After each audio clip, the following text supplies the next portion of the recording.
हाल ही में ग्रेटर नोएडा में निक्की नाम की एक लड़की को दहेज की मांग के चलते जलाकर मार दिया गया। सास और पति ने पहले तो उसे मिलकर बहुत मारा और जब वो बेहोश हो गई तो सास ने मिट्टी का तेल डाला और पति ने लाइटर से आग लगा दी। और ये सारा मंजर 7-8 साल का उनका मासूम बच्चा भी खड़ा हुआ देख रहा था।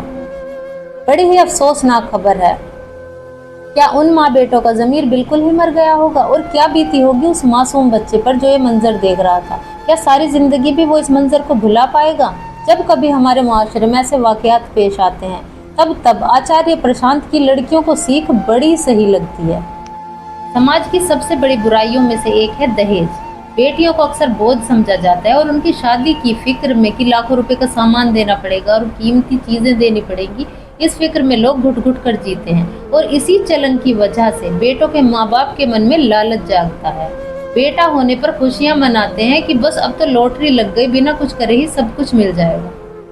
लेकिन सोचिए, अगर वक्त पर हम अपनी बेटियों को तालीम, हुनर और खुद एतमादी दें तो क्या उन्हें किसी के आगे हाथ फैलाने की जरूरत पड़ेगी या किसी की गुलामी करने की जरूरत पड़ेगी। बेटी को इतना काबिल बनाओ कि वो अपनी जिंदगी खुद संवार सके। दहेज में दिया हुआ सोना चांदी कभी जिंदगी नहीं संवार सकता, लेकिन दी हुई तालीम और हुनर हमेशा उसका साथ देंगे। जिस बेटी के पास तालीम और हुनर होगा वो न सिर्फ अपनी दुनिया संवारेगी बल्कि आने वाली नस्लों को भी रोशन करेगी। दहेज देने के बजाय अपनी बेटियों में इल्म का नूर भरें, उन्हें रोजगार के काबिल बनाएं ताकि वो अपनी जिंदगी इज्जत और खुददारी के साथ जी सके। याद रखिए, बेटी बोझ नहीं बल्कि रहमत होती है, लेकिन तभी जब हम उसे सही मायनों में किसी काबिल बनाएं, और सही मायनों में तभी हम अपनी बेटियों का हक अदा कर पाएंगे।